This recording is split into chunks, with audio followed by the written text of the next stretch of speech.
আজকে একটা নতুন ব্লগ নিয়ে এলাম।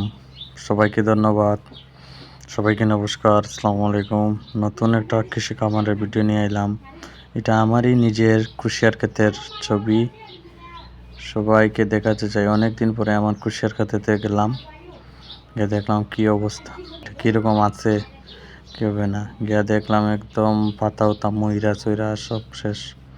কিন্তু কুশিয়ারটা দেখলাম নিচে দিকে একদিকে দেখলাম উন্দুরে খাইতেছে কুশিয়ারটা, একদিকে দেখছি অনেক মানুষই খাইতে আনে খায়। এটা আবার খাওয়ার জিনিস, খাওয়া এলে কিচ্ছু না, কিন্তু মালিকটা তো কমসে কম খইয়া খাইতো, কিন্তু তারা খোয়ানো না কিচ্ছু না, খালি খায় খায়। আরে হ্যাঁ, কত খাবে, কিন্তু দেখতে খুব সুন্দর। এই সাইডে আগে অনেক কুশিয়ারা ছিল, অনেকটাই নেই, সব নিয়ে খাইয়া ফেলাইছে। এদিকে মানুষে খাইতেছে, এদিকে উন্দুরে খাইতেছে।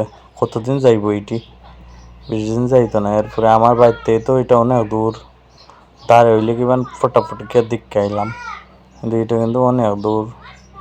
এখন কি করা যায়, আমি আজকে কইতে একটা ভিডিও নিয়ে যাই, তো ভিডিওটা দেখলাম, সাইডের দিকে ঘুরে ঘুরে দেখলাম, অনেক ভালো লাগলো। কিন্তু আগের মতো বেশি ভালো লাগে না। আগে তো একদম বৃষ্টিপাত আসলো, একদম গ্রিন আসিল, সবুজ আসিল, দেখতে খুব ভালো। এখন তো বৃষ্টি নাই, জল নাই, পাতা উত্তা ময়রা কীভাবে হয়ে গেছে। আর আমার সাইডে দিয়ে একটা বেড়াওরা আসিল, এটাই মানে গরু ছাগল দিয়ে সব দিয়ে ভেঙে ভেঙে ফেলাইছে, কিচ্ছু নাই। কিন্তু কি করবো, অনেক বাড়ির থেকে দূর তো, মানুষেও খায়, সবও খায়, কিন্তু মানুষে খাইলে কমতো না তো, মানুষে খাওয়ার লাগে তো এটা রয়েছে। কিন্তু কত আমার মালিকরে তো কমসে কম করে খাইতো। সবাইকে জানাই।